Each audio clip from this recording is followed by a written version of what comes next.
Contohnya apa? Pajak. Bukan, pajak itu pungutan. Ini saya bicara sumber daya alam. Emas, perak, tembaga.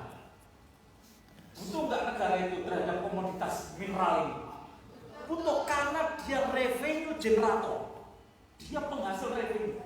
Tapi apakah rakyat semuanya ini butuh emas? Walau khotama hadidin, lamar perempuan saja, kalau nggak ada emas, walau khotama hadidin, besi, cincin besi.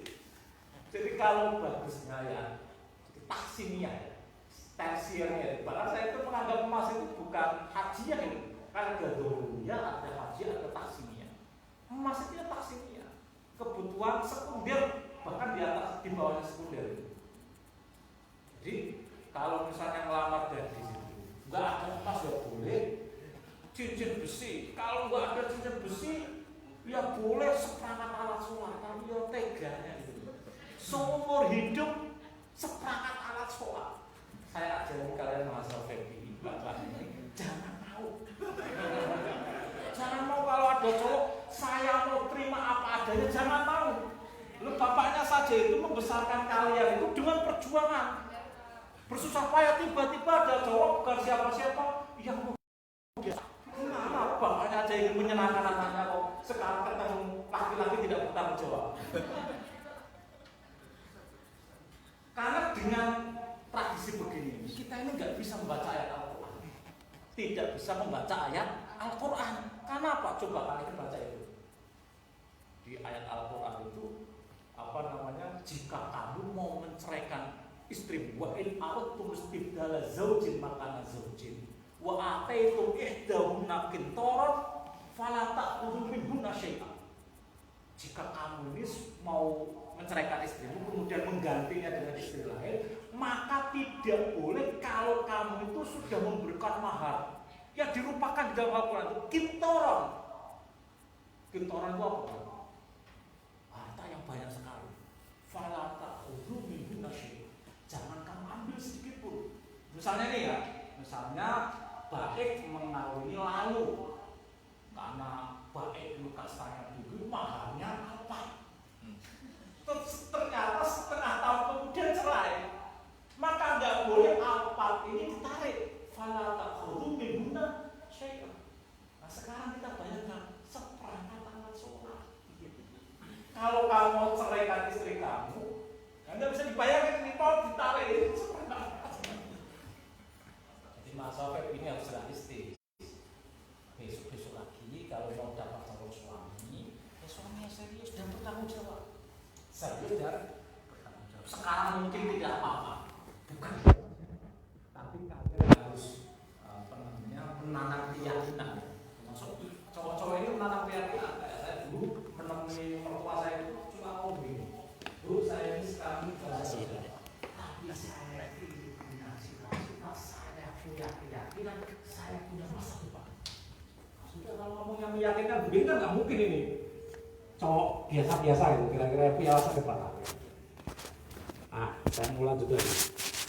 Yang terakhir, jadi akhir penting bagi negara tidak masih begitu orang banyak, penting bagi negara masih begitu orang banyak, tidak penting bagi negara tapi masih begitu orang banyak. Menurut Rasulullah, sektor-sektor tertentu itu tidak boleh dikelola secara kapitalis. Tidak boleh dikelola secara kapitalis.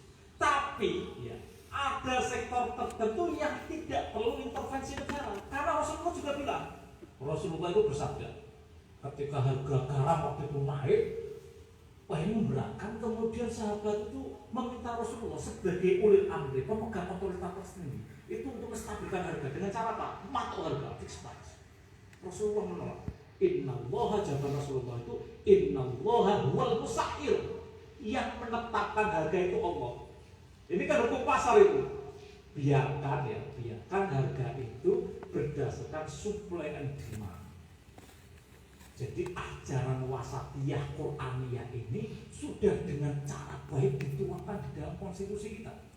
Coba bunyi apa konstitusi kita? Pasal 33. Masa Fakir harus tahu ini. Doktrin wasatiyah iktisadi, moderasi di dalam ekonomi. satu apa? Pasal 33. Wah, ini masa tapi nggak tahu sih basis konstitusi kita itu. Ekonomi bisnis Islam itu harus tahu nih. Bumi dan air dan kekayaan alam yang terkandung di dalamnya dikuasai oleh negara. Ayat 2-nya, cabang-cabang produksi yang penting bagi negara dan menguasai hajat hidup orang banyak dikuasai oleh negara. Artinya apa? Tidak semua cabang produksi yang dikuasai oleh negara, hanya cabang produksi yang penting bagi negara dan menguasai hajat hidup orang banyak. Jadi kalau kita belajar usul fikih, berarti mafhum mukhalafahnya di luar 3 sektor tadi itu boleh dikuasai orang per orang. Tidak perlu negara itu mengendalikan harga cabai, harga bawang, harga kelapa. Itu mekanisme pasar. Jadi tidak etatisme. Etatisme ini nanti yang paling ekstrimnya itu menjelma menjadi ideologi komunisme, tapi juga tidak serba pasar yang menjelma sekarang menjadi neoliberalisme. Jadi kita itu tengah-tengah. Tengah-tengah itu sekarang itu menjadi pilihan dan idola primadona di seluruh dunia. Coba negara yang paling Islam mana sekarang ini? Negara yang paling Islami tidak harus mayoritas penduduknya Muslim, tapi Islami. Berdasarkan riset empiris dan objektif. Kalian tahu nggak yang paling Islami? Prancis. Eropa. Prancis. Turki. Oh, Islami. Malu-maluin. Apalagi Arab. Prancis. Jadi negara yang paling Islami itu berdasarkan ini riset empiris. Q1 kalau kalian itu nanti dokter itu harus nulis di jurnal. Ini ditulis oleh Shahrazad Rahman. Dia profesor dari George Washington University. Negara yang paling Islami adalah negara-negara di Skandinavia. Skandinavia itu di Eropa Tengah. Denmark, Finlandia, Swedia paling Islami. Jadinya apa ideologinya? Welfare state. Negara kesejahteraan.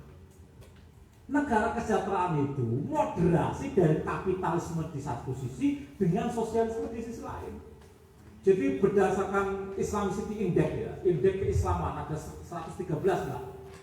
Mbak siapa ini namanya? Mbak Rinda. Ada 113 Islamicity Index. Jadi indeks Islam diukur berdasarkan Arab Saudi itu nomor 94, Turki 113, Indonesia 89. Jadi negara-negara yang mayoritas Muslim itu tidak Islami ternyata itu. Karena apa? Mereka justru tidak mengamalkan ajaran Islam dalam kehidupan sosial. Dan kenapa ini terjadi? Karena kita itu salah paham terhadap ajaran agama kita. Ini poin wasatiyah iktisodiyah. Saya kira norma dasar ini harus diajarkan kepada mahasiswa FEBI. Apa itu ekonomi Islam? Ekonomi Islam itu basisnya adalah wasatiyah iktisodiyah. Ada sektor publik, ada sektor privat. Tidak semuanya itu harus diprivatisasi, tidak semuanya itu etatisme harus dikelola oleh institusi publik. Karena kalau semua negara dikendalikan oleh negara, negara ini isinya bukan hanya orang-orang baik. Negara ini isinya juga pencoleng. Ada birokrat yang kerjaannya itu kalau bisa dipersulit, kenapa harus dipermudah? Tapi kalau serba pasar, nanti orang tidak bisa pergi ke rumah sakit karena rumah sakit itu hanya bagi orang yang bisa bayar layanan kesehatan. Tidak semua orang bisa dapat layanan pendidikan. Jadi kalau kalian di negeri-negeri Skandinavia itu ada jatah untuk orang-orang pengangguran, tapi harus takluk dulu itu. Ngaku saya ini pengangguran, jadi dapat subsidi dari negara. Jadi mustahik lah kalau bahasa kita. Tapi kan malu.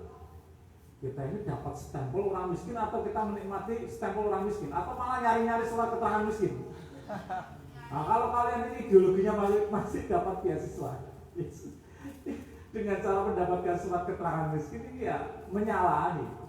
Karena apa ya Islam tidak mungkin ya. Kamu itu jangan sampai jadi beban orang lain. Kalan ala nas wala taqulu kalan ala nas. jangan kalian ini jadi beban orang lain. Bahkan kalau bisa jangan jadi beban bagi negara. Jangan jadi beban bagi negara. Kalau perlu kalian itu nyumbang negara. Nyumbang negara. Jangan dikit-dikit nyalain negara. Negara itu kan bagian kecil saja. Negara itu, ini saya mau mulai ngomong soal wasatiyah fisiasa. Hanya dua saja yang mau saya sampaikan. Jadi wasatiyah sosial sama wasatiyah sia-sia. Jadi moderasi di dalam politik. Jadi negara itu hanyalah ruang konsensus, ruang kesepakatan. Di dalam Islam bagaimana soal negara ini? Perhatikan Pak. Di dalam Islam itu punya hukum yang sangat detail terkait dengan akhwal syakhsiyah. Coba perhatikan, mawaris diatur secara detail dalam Al-Quran. Akhwal syakhsiyah itu, bahkan urusan kita ini masuk rumah itu diatur secara detail dalam Al-Quran. Tapi dalam soal publik kenegaraan, Al-Quran tidak mengatur secara detail. Tidak mengatur secara detail. Coba ayatul mawaris itu diatur secara detail. Cara wanita menutup auratnya dan boleh terbuka kepada siapa, ayatnya detail sekali. Wala yubdina zinatahunna illa li bu'ulatina aw abaihna, detail sekali.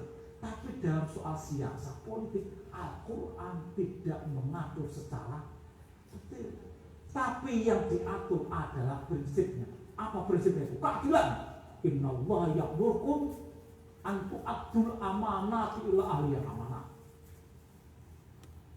Jadi kalau kalian diberikan amanat, maka kalian ini harus punya integritas.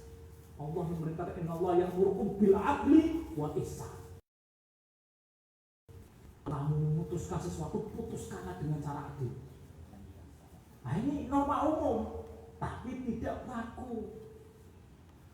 Yang ini akan menjadi kiamat itu. Karena Rasulullah itu statusnya sampai sekarang itu diperdebatkan apakah Rasulullah itu nabi saja dan rasul, tetapi bukan raja, ataukah Rasulullah itu nabi sekaligus raja.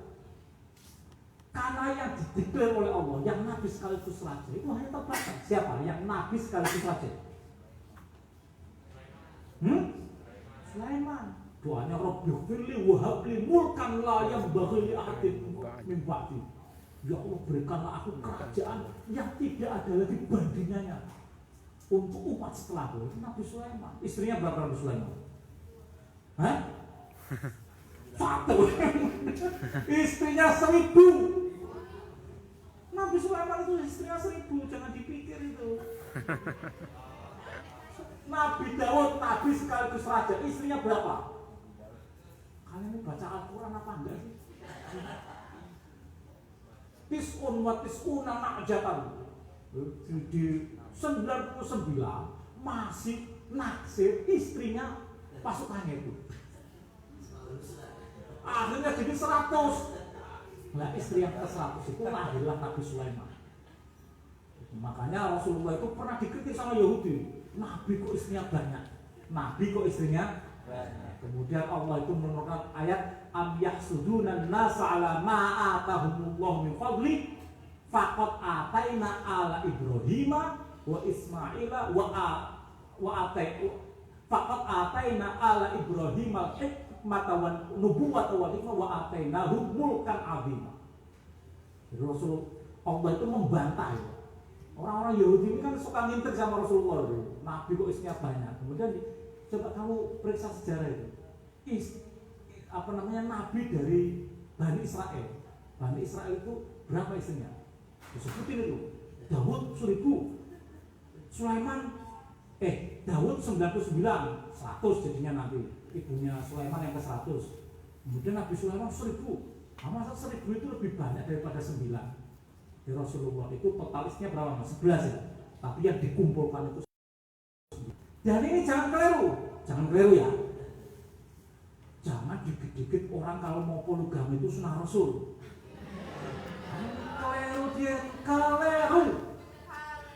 Keliru. Karena apa? Monogami juga sunah Rasul. Monogami itu juga sunah Rasul. Istri 1 itu juga sunah Rasul. Sekarang kalian lihat batas sejarah itu. Nabi itu monogami berapa tahun? Monogami istrinya 1 tok itu berapa tahun? 5. Enggak baca sih kalian 25 tahun. Jadi Rasulullah punya istri Khadijah itu 25 tahun. Jadi Rasulullah menjalankan sunnahnya monogami itu 25 tahun. Poligaminya setelah Siti Khadijah wafat. Berapa tahun Rasulullah menjalankan sunnah Rasul yang namanya poligami itu? 12 tahun. Jadi kalian kalau mau dalil-dalil itu mbok yang benar itu, yang jelas lah. Jangan dikit-dikit. Kenapa mau poligami sunnah Rasul? Itu nggak fair menurut saya, nggak fair. Kalau kamu mau persis sunnah Rasul, ya istrimu mati dulu. Ya memang. Faktanya memang begitu, senang banget dia, senang banget itu. Istrimu mati dulu, jangan dicerai. Siti Khadijah itu nggak dicerai. Rasulullah itu sangat setia kepada Siti Khadijah.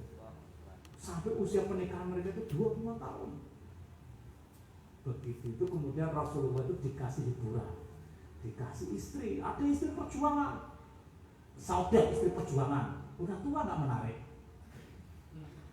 Habibah, Ummu Habibah Ramlah, perjuangan karena apa? Demi mendekatkan dengan klan Quraisy yang terbesar. Dia itu putrinya Abu Sufyan. Abu Sufyan itu pemimpin Quraisy. Melalui waktu itu Abu Sufyannya masih kafir, anaknya dinikahi oleh Rasulullah. Loh, kalau kamu mau persis sunnah Rasul begitu, itu jalani dulu. Diusir dari Mekah, dakwah berapa di Mekah ya? 13 tahun di Mekah, diuber-uber, diusir, kemudian hijrah, baru poligami. Itu baru sunnah Rasul itu. Jangan sunnah Rasul itu yang mau enaknya saja. Jadi kalau mau poligami, ya ada dasarnya, tapi nggak usah dikit-dikit sunnah Rasul. Kalau kamu ditanya, kenapa kamu poligami, pengen? Itu aja udah. Kenapa pengen? Ya punya uang. Ya kalau nggak punya uang, masa pengen poligami? Itu kalau nggak mau stroke itu, dipukuli, kalau satu istri saja itu nggak kelar itu menafkahi apalagi dua. Gitu. Jadi saya mau teruskan, dalam hal-hal tertentu ada yang diatur secara detail, ada yang diatur secara umum. Termasuk soal negara itu diatur secara umum, diatur secara umum. Negara apapun yang bisa mewujudkan dua misi di dalam Al-Quran, apa itu misinya? Misi publik di dalam Al-Quran itu apa? Sumun bunung itu, al-maslahul amal. Ayatnya itu kalian pasti hafal itu. Li'ila fi Quraisyin ila bihim rihlatasyita'i was-sayf falyabudu rabb hadzal baitil ladzi at'amahum min ju'. Yang bisa menjamin, memberikan makan. Ini maksud ekonomi, at'amahum min ju'. Yang kedua apa? Wa amanahu. Ini soal politik dan keamanan. Jadi negara manapun yang bisa memberi kesejahteraan ekonomi dan ketertiban politik, keamanan politik itu sudah sangat Qur'ani.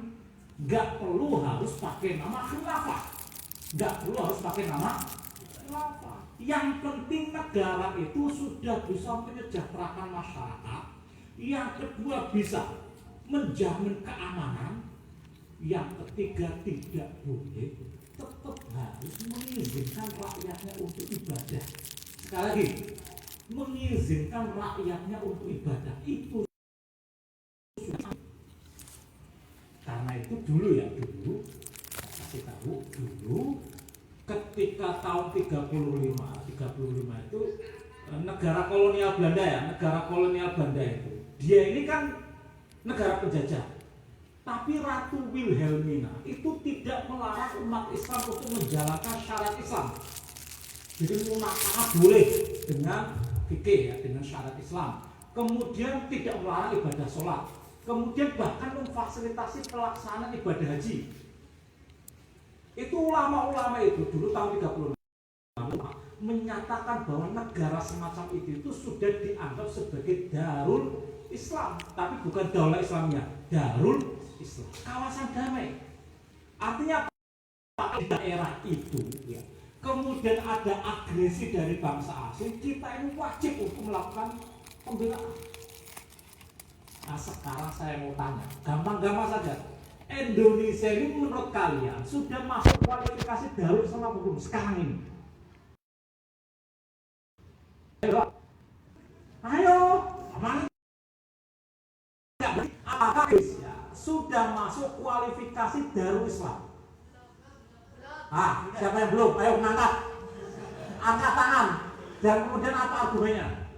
Dan saya mau tanya, apa Darul Islam menurut yang menolak tadi itu? Ayo siapa? Tanggung jawab, jangan hanya belum tapi nggak bisa tanggung jawab. Ini mahasiswa loh. Ayo langsung. Nggak jelas nih Mbak. Nyeplos aja ini. Ayo, yang bilang Indonesia ini belum Darul Islam siapa? Ayo. Atau sudah Darul Islam alasannya apa? Ayo. Sudah. Ayo. Sudah. Karena di Indonesia kita bebas beribadah. Oke. Itu karena mengulang jawaban saya tadi. Ada lagi nggak argumennya apa? Yang belum dulu. Ya abahnya ini nggak tanggung jawab nih. Asal belum ngeplos saja tapi nggak tahu apa Darul Islam. Apa Darul Islam? Definisinya? Negara Islam apa negara Islam itu? Bukan hanya negara Islam, itu namanya Ridhanin itu tafsirul asir. Definisi kok negara Islam? Negara Islam itu terjemahan. Darul Islam itu negara Islam. Ayo saya ajak mikir nih mahasiswa ini, masa nggak bisa mikir? Ayo, nyeplos, udah ngarang aja. Apa Darul Islam itu? Lo kan dulu kan ada gerakan itu, Darul negara Islam.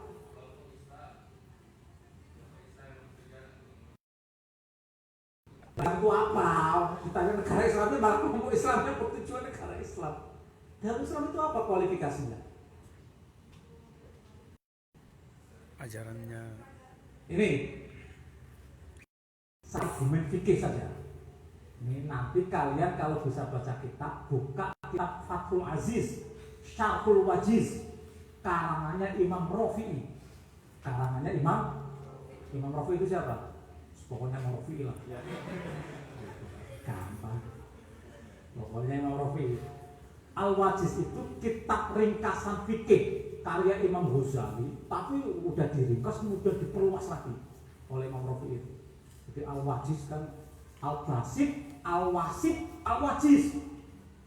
Al-Basit terlalu ensiklopedis, masih global. Al-Wasit sudah moderat, kayak gitu masih belum paham. Dikasih ringkasannya Al-Wajiz, kayak resume gitu. Tapi resume itu kemudian dijabarkan lagi oleh Imam Rafi'i. Imam Rafi'i itu bikin kriteria Darul Islam itu kualifikasinya ada 3. Yang pertama, Darul Tuhal Muslimun walau kana fiha ahlu dhimmah. Dihafalin. Darul Yaskuluhal Muslimun walau kana fiha ahlu dhimmah. Daerah yang dihuni umat Islam meskipun di situ ada non-muslim. Jadi tidak harus seperti Arab Saudi. Pokoknya nggak boleh selain Muslim itu di situ. Menurut kualifikasinya Imam Rafi'i, Darul Yaskuluhal Muslimun walau kana fiha ahlu dhimmah. Nah, Indonesia berdasarkan yang pertama ini sudah masuk belum? Masuk. Yang belum siapa itu? Yang belum siapa? Ayo. Masuk Pak, masuk. Statistik kita berapa muslimnya? 85%. 80% kita itu mayoritas muslim, dan muslim terbesar di dunia itu Indonesia. Arab itu berapa? Arab itu sekitar 60 juta. Arab itu 60 juta, kita ini meskipun muslimnya banyak belasa, tapi 80% berapa itu 200 juta. Yang penting kan syahadat itu. Kualitas muslim itu yang penting syahadat atau kalian harus soleh. Syahadat minimal itu KTP-nya Islam. Itu udah muslim. Dan kalau kalian hanya muslim, tidak harus soleh. Artinya kalian tetap punya potensi meskipun bangsa untuk masuk surga, meskipun dicuci dulu di neraka. Ya memang begitu Rasulullah itu. Ma min abdin ya yashhadu an la ilaha illallah wa anna muhammadar rasulullah illa harramahu Allahu 'alan nar. Tidak ada satupun orang yang syahadat asyhadu an la ilaha illallah wa anna muhammadar rasulullah kecuali haram baginya neraka. Kemudian Mu'adz bin Jabal penasaran. Bisa begini? Ini Mu'adz bin Jabal, ada dua hadis yang saya bacakan. Afala ukhbirun nasa fayastabshiru. Minta izin ya Rasulullah, ini kabar gembira ini. Kabar gembira. Apakah boleh aku wartakan kepada orang-orang biar mereka itu bunga? Kata Rasulullah, tidak supaya takdir kalau kami bocorkan sekarang, mereka akan mengandalkan ini. Yang penting syahadat toh. Kalau kemudian di hadis itu, di riwayat Muslim itu, fa'akhbaru inda mautihi ta'assuma. Jadi hadis ini dibocorkan oleh Mu'adz itu ketika dia mau mati. Karena apa? Nggak boleh menyembunyikan ilmu, nggak boleh menyembunyikan ilmu. Jadi, pokoknya setelah dia mau mati udah disampaikan ini. Kalau disampaikan dari awal itu nanti harus penting Islam. Ini hadis yang kedua. Ini hadis yang pertama. Yang kedua itu hampir sama. Ma min abdin qala la ilaha illallah illa dakhala jannah. Tidak ada satupun seorang hamba yang mengucapkan la ilaha illallah kecuali dia masuk surga. Dan Abu Dzar itu penasaran, apakah dahsyatnya kalimat tauhid itu sampai segitu? Wa in zana wa in sarqa, tanya begitu. Wa in zana wa in sarqa. Meskipun dia itu zina dan malik, Rasulullah jawab wa in zana wa in sarqa. Enggak yakin lagi, wa in zana wa in sarqa, wa in zana wa in sarqa. Sampai ketiga. Sampai diulang-ulang oleh Rasulullah itu 3 kali. Kemudian faqala fi rabi'ah wa in raghima anfu abidzar, sampai jomos lagi ada dulu. Pokoknya kamu itu asal tauhid ya. Meskipun kamu ini belangsa, fasik-fasik dikit itu tetap punya hak untuk tidak selamanya di neraka. Jadi kalau emas itu biar jadi emas di tempat dulu, disepuh pakai api. Tapi Allah itu ya kalau yang penting itu sudah tauhid itu punya jatah untuk diampuni oleh Allah ya. Punya jatah untuk diampuni oleh Allah meskipun tidak minta ampun. Innallaha yaghfiru innallaha la yaghfiru ayyushraka bihi wa yaghfiru ma duna dzalika liman yasha. Kalau ini jadinya. Apa ngaji. Wasatiyah sia-sia itu.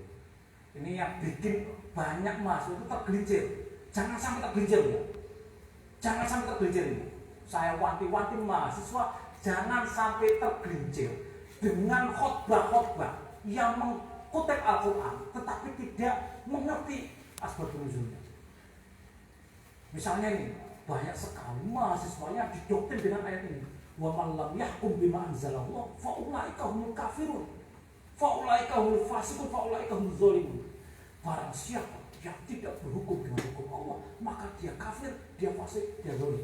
Saya mau tanya, Pancasila itu buatan Allah atau buatan manusia? Buatan manusia. Undang-undang buatan manusia atau buatan Allah? Buatan manusia. Berarti kafir, fasik, zalim. Orang kafir, fasik, zalim boleh dibunuh. Allahu Akbar. Waduh, seram sekali.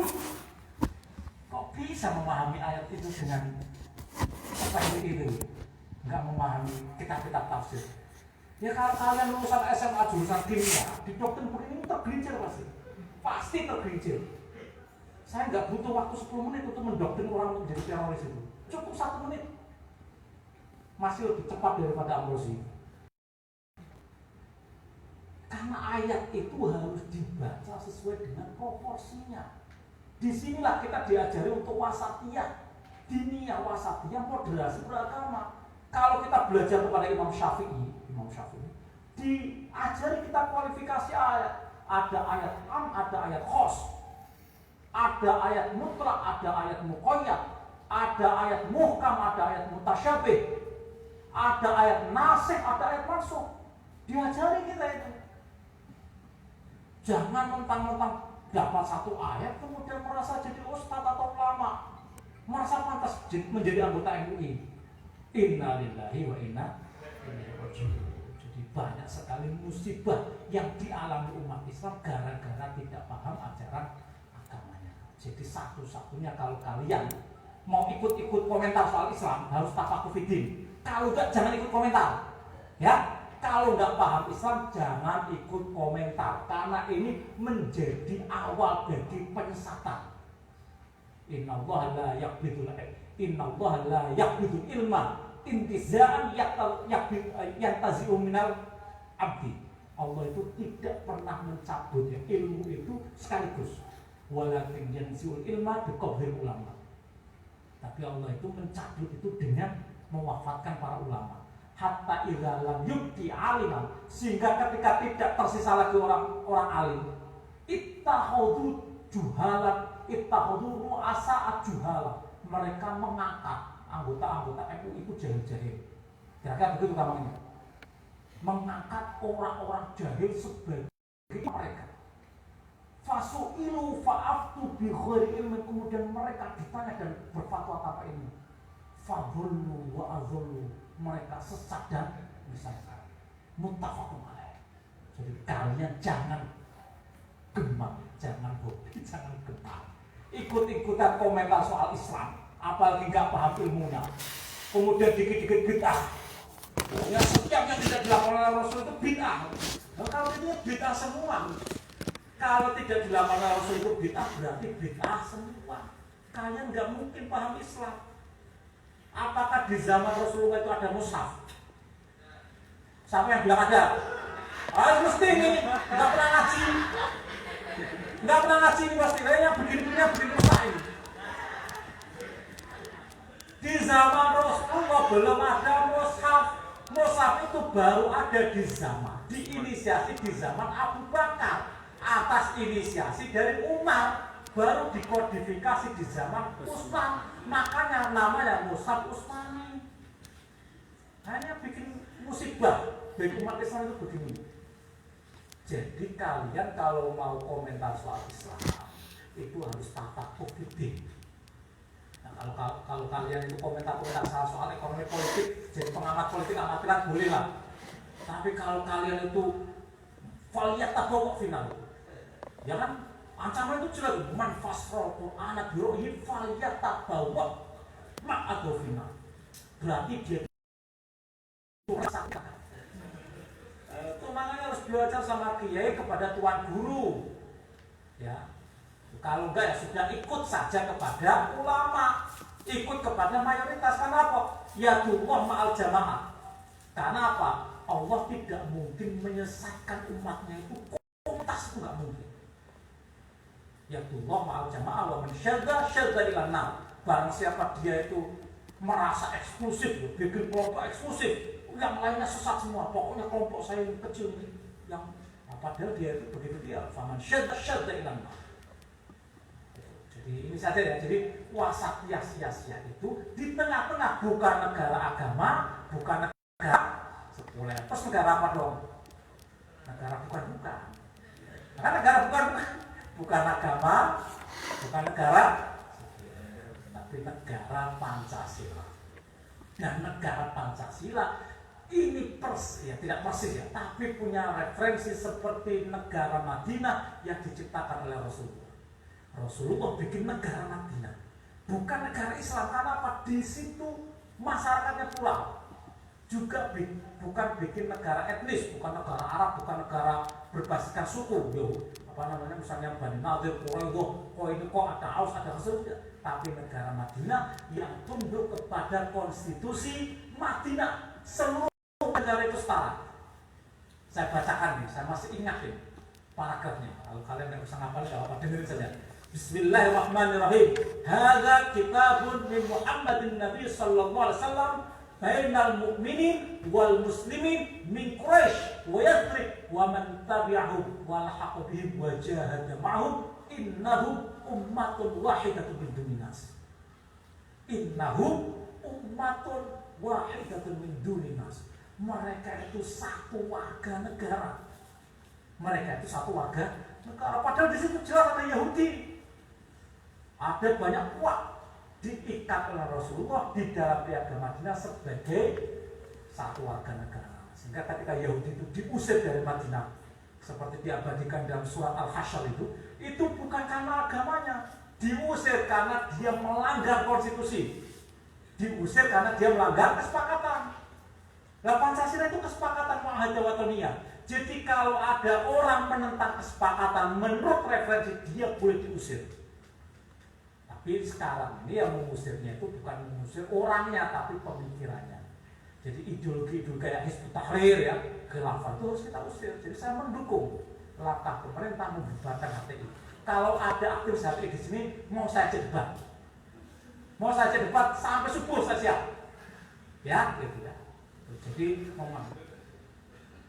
Ya tapi kalau mau debat itu harus satu level lah. Misalnya ini kitabnya sekian gitu. Saya punya Fathul Bari, saya punya Sahih Muslim Syarih Nawawi, saya punya Al-Ibana, sebutin semua itu saya punya. Habis itu kalau kalian baru dengar kitab itu, kemudian mau debat saya, janganlah itu namanya jomplang itu. Nanti harus berguru dulu baru boleh debat. Debat itu harus start. Terima kasih ya. Wallahul muwaffiq ila aqwamit thoriq. Wassalamualaikum warahmatullahi wabarakatuh. Penyampaian daripada Bapak Kiai selaku narasumber kita singkat, padat dan jelas. Orang Arab mengatakan miftahul ilmi as-su'al wa su'alu yahtaju ilal jawab. Membuka ilmu itu adalah bertanya dan pertanyaan itu memiliki jawaban. Maka sedikit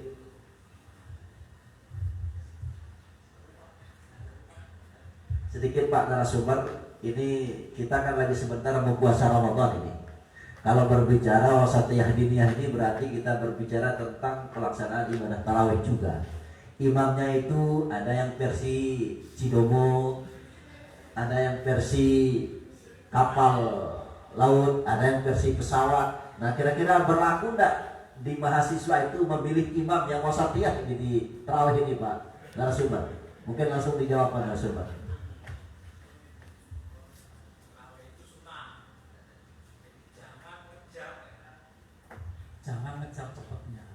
Jangan ngejar cepatnya. Jadi kesalahan kita itu barang sunnah, tapi kita itu orientasinya itu target itu. Orientasinya target. Pokoknya misalnya 20 rakaat di sini ya. 20 rakaat semakin cepat semakin bagus. Ikan cepat ikan bagus. Itu terus gimana kita itu munajat kepada Allah? Rasulullah itu bahkan ya, Rasulullah itu menurut banyak riwayat mengimami salat tarawih itu sampai berapa hari? Sampai berapa hari? 5. Rasulullah itu mengimami tarawih itu hanya sampai 6 hari. Karena apa? Saking antusiasme sahabat itu khawatir nanti diwajibkan. Begitu diwajibkan ini memberatkan. Karena itu Rasulullah itu pulang. Tapi ketika umat Islam sudah kuat, kemudian direkonstruksi oleh Sayyidina Umar menjadi sholat berjamaah. Tapi intinya apa? Intinya pelajaran bahwa tarawih itu ibadah sunnah. Kalau kalian sudah alim boleh tidak melaksanakan tarawih. Sudah alim loh ya salahnya. Untuk menunjukkan bahwa itu sunnah. Karena nanti kalau semuanya tarawih jadi wajib. Jadi wajib. Tapi kalau kalian sudah alim itu badannya udah banyak itu. Kalau nggak tarawih kalian bisa tahajud ya tengah malam. Jadi kalau menurut saya kalau kalian mau tarawih cari imam ya tumakninah. Jangan Bismillahirrahmanirrahim boleh aku kasih udah. Ada ekstremis juga begini nih. Nggak wasatnya itu ya, wasatnya standar lah. Kalau misalnya mau baca Fatihah ya harus makhrajnya jelas. Kalau misalnya mau wisol nyambung harus jelas. Bismillahirrahmanirrahim. Alhamdulillahirabbil alamin arrahmanir rahim maliki yaumiddin iyyaka na'budu wa iyyaka nasta'in ihdinas siratal mustaqim shiratal. Wisol harus jelas. Qul huwallahu ahad samad lam yalid wa lam yulad wa lam yakul lahu kufuwan ahad. Kalau nggak fase nggak jelas asal orientasi target semakin cepat semakin bagus. Nah itu ya. Rasulullah itu bahkan pernah ekstrim. Itu kamu lihat para pencuri. Para pencuri itu bukan orang yang paling harta, tapi dia itu mencuri rumah tak tumakninah. Jadi setiap harokat itu juga ada hak untuk jenak tumakninah namanya. Nah kalau nggak pakai tumakninah itu ya mencuri namanya. Jadi kalau Ramadan ya wasatiyah. taraweh kalau bisa jamaah di masjid bagus, tapi jangan nyari berdasarkan hukum pasar itu. Imamnya juga kadang berdasarkan hukum pasar itu. Kenapa kamu cepat? Tapi nggak pasar. Karena memang betul itu, begitu lihat bamba yang imami lama itu udah pasti nggak ada pembelinya. Konsumen asli cari apa pasar. Jadi kalau nanti dia itu dihisap oleh Allah, kamu imami tarawih, kenapa cepat sekali? Nggak pasar. Jadi nanti ya sudah, yang penting kita itu ya ibadah wasatiyah, ibadah tidak boleh melulu hidup kita itu ibadah makhluk, tidak boleh melulu ibadah itu dikritik. Itu Rasulullah itu mengkritik Utsman bin Maz'un, tiap hari itu ibadah di masjid, di musola, kunut itu dikritik sama Rasulullah. Kemudian amal ghita an sunnati, kamu itu nggak mau mengikuti sunnahku, kamu nggak mungkin saya ini nggak mau mengikuti sunnahku. Nah ya sunnahku itu anak semua waktu puasa ya ini enggak, aku ini juga menikahi wanita, ya kadang disenangi juga kemarin sama istrinya, istrinya jangan tidak mau salah dengan cara tidak beristri. Kenapa kamu nggak mau punya istri? Daripada ribet main nanti. Tapi justru di situ ibadah, sahabat terhadap omelan istri itu ibadah besar, ibadah gratis. Dan coba kalau diomelin istri, artinya kita nggak perlu mengeluarkan uang untuk traktir dia jajan. Lo kalau lagi malahan ini diomelin istri, lo kalau lagi harmonis itu malah dia minta yang macam-macam, ke mall ya kan, minta beli motor. Lo kalau lagi bunuh apa ya, lagi diem-diem itu kan sudah kamar. Jangan sampai besar begitu. Jadi wasatiyah, waktunya kuliah ya kuliah, waktunya ta'aruf ya ta'aruf. Kalau nggak pakai ta'aruf nanti kalian itu sebetulnya sulit itu. Wasatiyah lah, aswaja, asal wajar saja. Waktunya kuliah, waktunya ngaji, waktunya nikah ya nikah, waktunya punya anak ya punya anak, waktunya berantem sama suami ya berantem. Terus biasa saja itu. Wasatiyah. Banyak di antara kita ini kehilangan itu selera humor dalam hidup karena ini kita ini terlalu serius beragama ini. Ada tragedi orang soleh ini, ada tragedi orang soleh tapi kurang alim, ada orang soleh tapi kurang alim. Siapa dia itu? Di Al-Quran dan hadis soleh, di dalam Al-Quran itu ada wa minhum mayyalmizuka fis shadaqah, dan di antara mereka itu ada orang yang mencelami Muhammad dalam urusan distribusi zakat.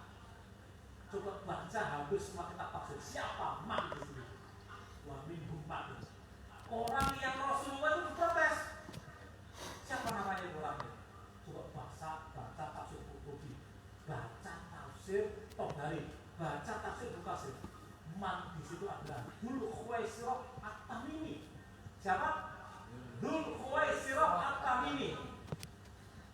Coba baca di hadis sahih di Bukhari, kitabul Maghazi. Kalau di Sahih Muslim itu kitabuz zakat. Jadi Rasulullah itu selepas perang Badar beliau membagi-bagikan ghanimah.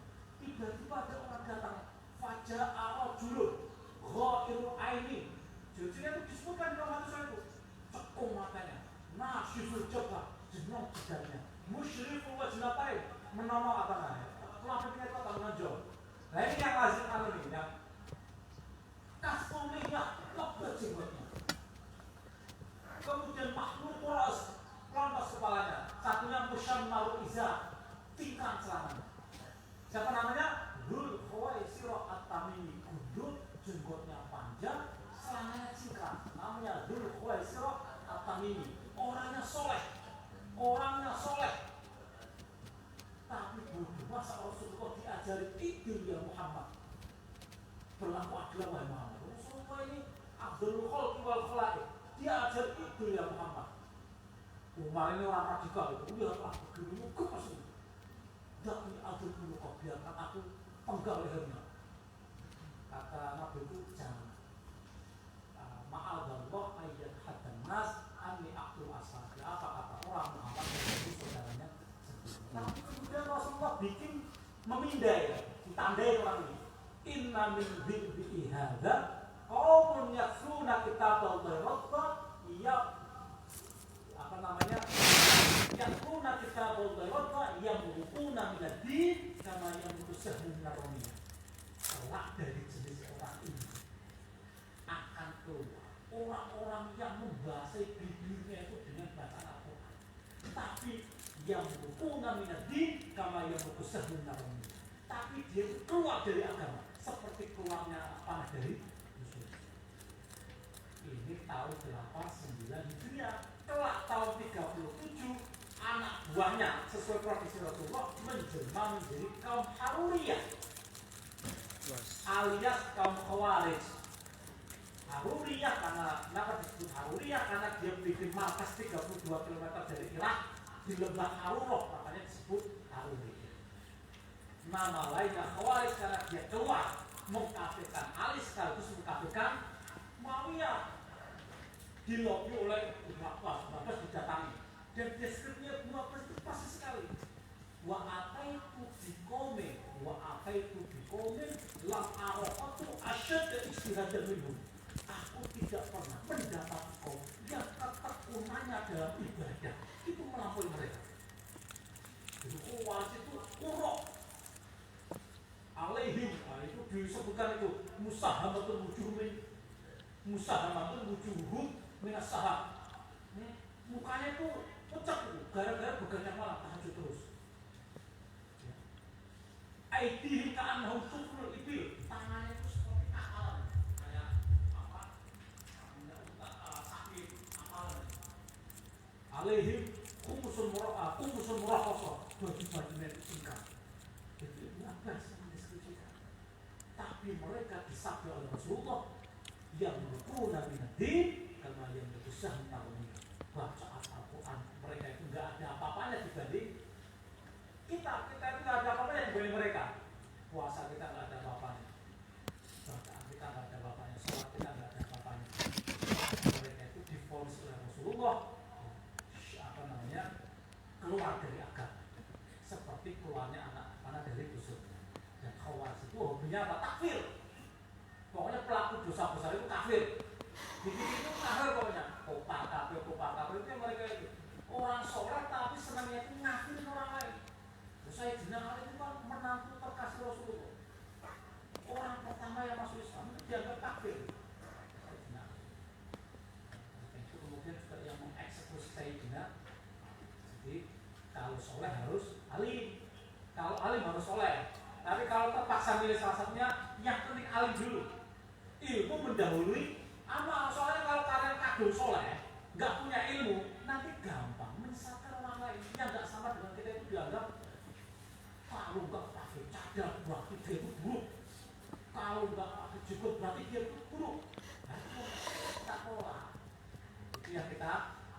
Tapi kalau dia itu berilmu kemudian memilih itu, tidak ada masalah.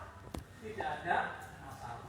Tapi jangan menjadikan ajaran Islam itu sebagai simbol dari ekstremitas. Karena Rasulullah berkali-kali halakal mutanatti'un, hancurlah orang-orang yang berlebihan. Hancurlah orang-orang ekstrim, rusaklah mereka. Mangkola halakan nas bahwa ahlakuhum. Barang siapa yang berkata bahwa manusia rusak, dia yang paling rusak. Jadi, kalau ada orang kelompok eksklusif menganggap yang lain sesat, dia lain yang sesat. Ya, Terima kasih atas jawabannya Pak Yai. Jadi dari apa yang dipaparkan oleh beliau, taqaddumul alim ala soleh, kita menjadi orang berilmu itu lebih diutamakan sebelum kita menjadi orang soleh. Wa kullu man bi ghairi ilmin ya'malu a'maluhu mardudatun la tuqbalu. Setiap hamba Allah yang beramal tanpa ilmu pengetahuan pasti akan ditolak oleh Allah Subhanahu wa taala.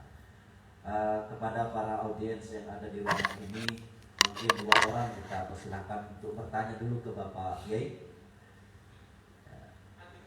Oh 3 ya, oke. Sebut nama, silakan.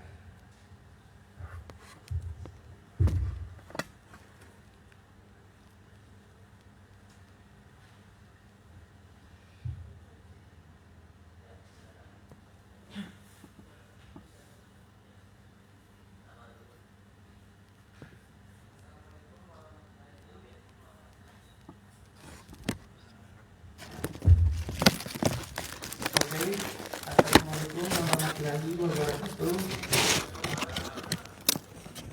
Perkenalkan, nama saya Andri, saya dari Lampung. Saya Posma kelas 2A Perbankan Syariah. Di sini saya tanyakan di sini, kan seminar kita hari ini judulnya kan tentang moderasi bersama kaum milenial. Nah, yang ingin saya tanyakan, bagaimana pandangan atau pendapat Bapak tentang moderasi beragama ini? Apakah kedepannya bisa diyakinkan untuk perkembangan bangsa pada hukum agama? Sekian, terima kasih. Wallahul muwaffiq ila aqwamit thoriq. Wassalamualaikum warahmatullahi wabarakatuh.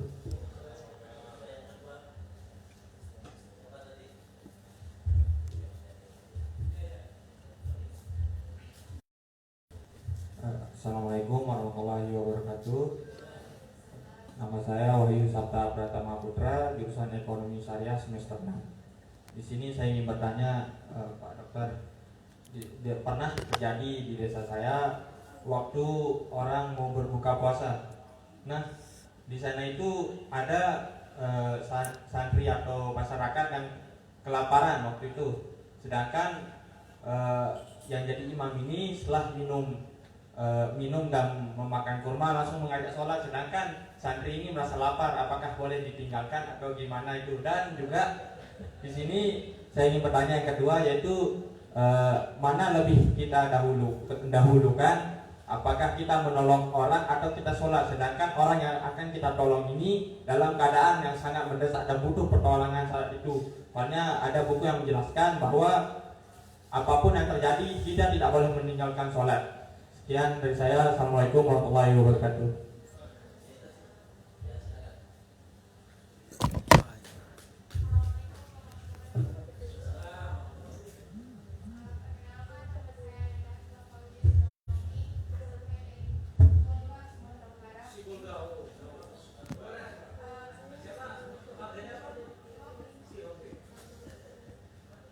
Saya dari jurusan pariwisata syariah kelas 6A.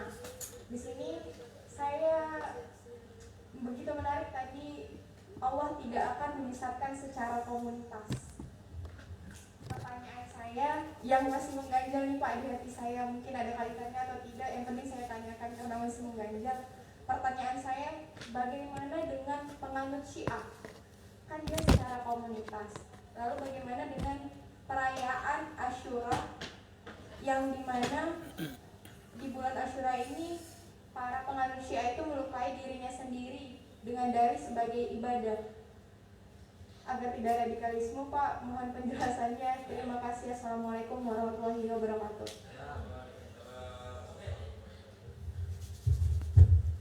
Yang pertama, saya memang berharap ya ada reorientasi dari paradigma di Arab Saudi. Ini dipimpin oleh anak muda sebenarnya. Dia pemimpinnya itu Pangeran Mahkota, namanya Muhammad bin Salman, MBS. MBS ini berkomitmen untuk mengedarkan wasatiyah Islam. Mudah-mudahan komitmen MBS kalau nanti dia jadi raja itu bukan sekedar lip service. Karena kita tahu bahwa penyebaran radikalisme itu tidak bisa lepas dari kontribusi Arab Saudi. Nanti baca buku saya ya. Penyebaran radikalisme di Indonesia itu tidak bisa lepas dari kontribusi Arab Saudi. Maksudnya bagaimana? Maksudnya pertama kali dia bikin ya Wahabisme itu sebagai ideologi negara. Ada 3 orang Indonesia hidup di tanah suci, kemudian pulang tahun 1803. Namanya Haji Biobang, Haji Sumane, dan Haji, ada 3, Haji Sumane, Haji Biobang, Haji Miskin. Dia lihat tidak tahan di tanah Minang itu ada muslim tapi masih sabun ayam. Pokoknya kaum tua ini yang masih mengamalkan khurafat lah kira-kira begitu. Dan mereka nggak tahan, bikin pasukan perang. Jadi perang saudara antara kaum muda dengan kaum tua. Terjadilah perang Patrick selama 20 tahun. Sebelum pada akhirnya mereka nyatu melawan Belanda. Jadi ada versi ada sesi perang saudara dulu. Karena apa? Idul itu Wahabisme, takfiri. Kemudian secara modern ya, itu tahun 80-an mereka bikin yang membiayai pendirian Libya. Dulu namanya LPBA, Lembaga Pengembangan Bahasa Asing, Bahasa Arab. lembaga pendidikan bahasa Arab sekarang jadi Libya, tempatnya di Pejaten, tempatnya Pejaten Village, Mall Pejaten Village itu menjadi kawah candra di muka penyebar Wahabisme yang tidak toleran terhadap perbedaan. Karena Wahabisme ini yang memang tak dikit-dikit takfiri, dikit-dikit kafir. Orang tahlil